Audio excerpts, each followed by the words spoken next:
Thank you. Senator Fetterman. Thank you, Mr. Chairman.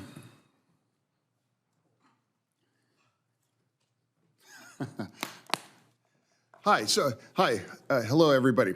And now, I think it really needs to be said more. Flying in America is incredibly safe. It's incredibly safe.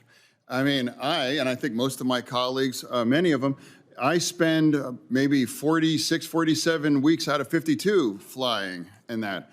I was actually, my plane was in that airspace about half an hour or so earlier before that tragedy in DCA. Now that was really the first accident in, I guess, quite a while. So I really want to remind people that it's still incredibly safe. And I refuse to play in the blame, it's his guy, that's problem, it's this, that, other thing. So I just really want to make sure we can agree that's very bipartisan. We want to have, make flying safer, but not turning it into like a finger pointing thing. So for me now, we've constantly heard there's a lot of shortage of air traffic controllers, and we know sometimes it might be difficult for the FAA to meet their staffing goals.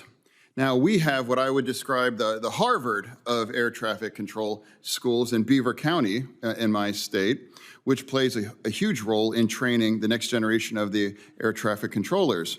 So, Mr. McIntosh, can you speak to the importance of training schools like the ones that I addressed in the air traffic controller shortage? I believe to your question, Senator, and thank you for the affirmation that it's still safe to fly.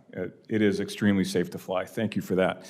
In regards to schools that offer programs to be an air traffic controller, 100% agree that these schools are essential for our continued pipeline.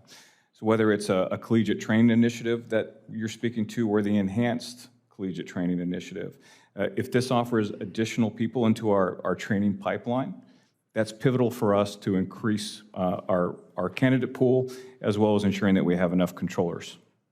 Yeah. So are you able to commit to, again, you're going to support these kinds of programs? It makes a lot of sense, right? Obviously. We support the collegiate training initiative and the enhanced one as well. Yes, Senator. Okay. So essential air service is a lifeline in Pennsylvania, and it brings smaller communities that otherwise wouldn't have those kinds of things. Now, in my state, we have places like Altoona, Johnstown, or Lancaster. And I'm not sure why we would have any kind of budget cuts that might impact this kinds of a program, or maybe up to 50%.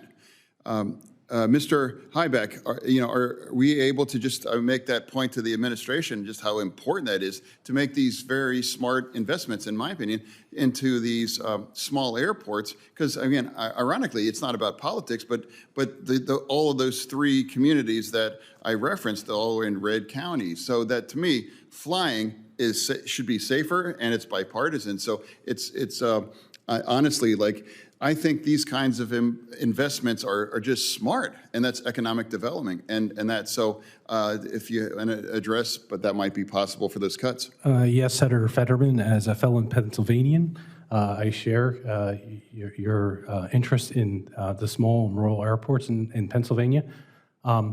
We in airports do invest significant, or make significant investments in small airports through our small airport fund and other grant programs.